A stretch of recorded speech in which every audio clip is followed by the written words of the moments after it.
Hey guys, I'm Adam from the Utopia of Nerd News, and I'm here to talk about the movie Purge. Purge is a movie, it's really a unique premise, and I love the premise for the movie. It's kind of a horror sci-fi kind of. I really only felt kind of one real jump scare. It didn't really make me jump, but I still kind of felt it, if that makes sense. Really not a scary movie. It's about in kind of an alternate world or universe, the U.S. government decides that once a year you can get away with any kind of crime, whether it's murder, rape, theft, whatever. So as far as the acting goes, I think the acting is maybe the strongest point, maybe outside of the originality of what the movie is. I think that Ethan Hawke and Lena Headey are both excellent actors and deserve the leading roles. I think that some of the characters, or at least the actors go, the kids I found kind of annoying, but that's not too uncommon to find kids kind of irritating. The bad guys, I felt like, I don't know, there wasn't a whole lot to them. Like, they should have been maybe scarier than they were. I see where they kind of tried to develop them as these creepy people, but I don't know, it didn't click for me.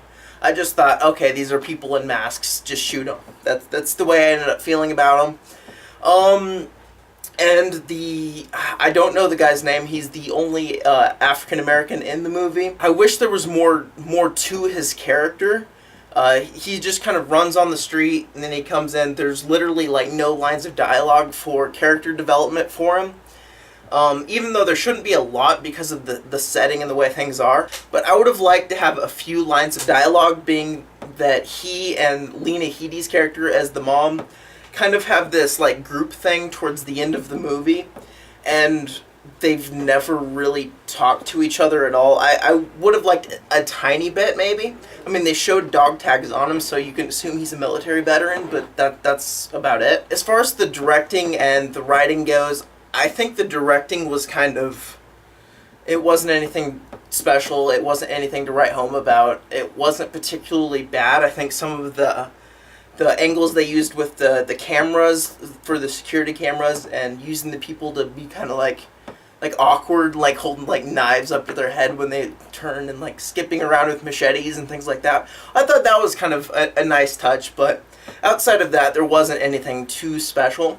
But the writing was by far the weakest point of this movie. It was terrible. Every little kind of plot twist you can see coming like pretty far out in advance. There's people who get like shot and then the wounds just magically disappear towards the end of the movie. There's one person who gets stabbed by like a giant like curved blade, and like it goes from like hilt like to where it should be popping out of the back, yet the person lives for pretty long, and he's moving around a decent amount when he should basically just be dying of internal bleeding. Yeah, the writing's just not too good at all. It's pretty bad, and it's really unfortunate because the premise for this movie was really original, and I think it had the potential to be kind of a kind of a niche, popular kind of sci-fi horror action-y kind of movie, and they kind of dropped the ball. Maybe years down the line somebody can take this and try and make it better, but definitely not this time. So I think that's going to be it. I'll see you guys next time. Like if you like the video, comment if you have a comment. See you guys next time. Bye.